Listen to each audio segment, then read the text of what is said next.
Glory to Jesus. கிறிஸ்துவுக்குள் அன்பானவர்களே, இயேசு கிறிஸ்துவின் இனிதான நாமத்தில் உங்களுக்கு என் அன்பின் நல்வாழ்த்துக்கள்.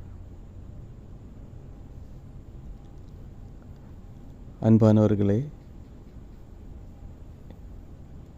இன்று ஒரு சில கருத்துக்களை உங்களிடம் கூறலாம் என கிறிஸ்துவுக்குள் விரும்புகிறேன். என்னுடைய வாழ்க்கையில் ஏற்பட்ட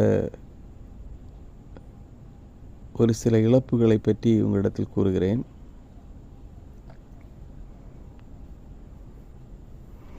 ஒரு நாள் நான் பேருந்தில் பயணம் செய்து கொண்டிருக்கும் போது எனக்கு தெரிந்த ஒரு நபர் என்னிடம் ஆங்கிலத்தில் பேசினார். நான் திரும்ப எனக்கு தெரிந்த ஆங்கிலத்தில்